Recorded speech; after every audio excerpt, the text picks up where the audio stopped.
فينظر مرة في لحظة السكرة والكربة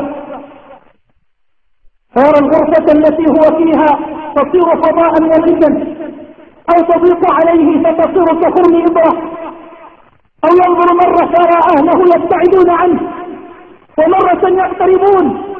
اختلطت عليه الأمور والأوراق. من هذا؟ من هذا الذي عند رأسه؟ إنه يعينه يراه. من؟ إنه ملك الموت. ومن هؤلاء الذين يتنزلون من السماء؟ إنه يراه بعينه. إنهم ملائكة.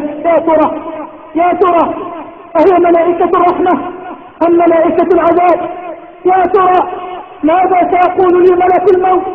هل سيقول لي الآن يا أيتها الروح الطيبة اخرجي إلى مغفرة من الله ورضوان ورب راض غير غضبان، أم سيقول يا أيتها الروح الخبيثة اخرجي إلى سخط الله وعذابه؟ فينظر في لحظة صحوة بين السكرات والكربات فإذا رأى من حوله من أهله وأحبابه نظر إليهم نظرة استعطاف ونظرة رجاء ونظرة أمل، فقال بلسان الحال بل وربما بلسان المقال يا أولادي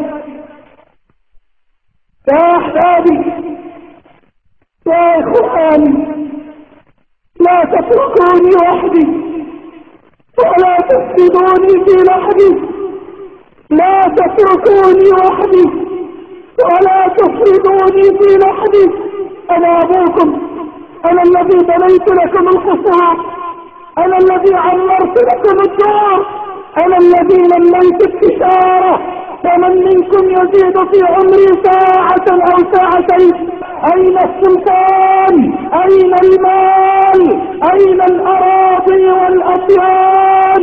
ذهب كل شيء. ادوني بأموالي، ادوني بأعمالكم. أنا أبوكم، أنا الذي بنيت لكم القصور، أنا الذي عمرت لكم الدور، أنا الذي لميت لكم التجارة. وهنا يعلو صوت الحق فلولا إذا بلغت الحلقوم فلولا إذا بلغت الحلقوم فلولا إذا بلغت الحلقوم وأنتم حينئذ تنظرون ونحن أقرب إليه منكم ولكن لا تبصرون. فلولا إن كنتم غير مدينين ترجعونها إن كنتم صادقين.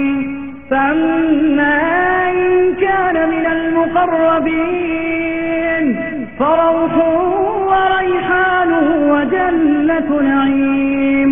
وأما إن كان من أصحاب اليمين فسلام لك من أصحاب اليمين.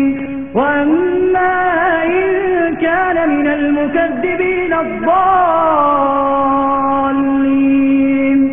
فنزل من حميم وتصلية جحيم.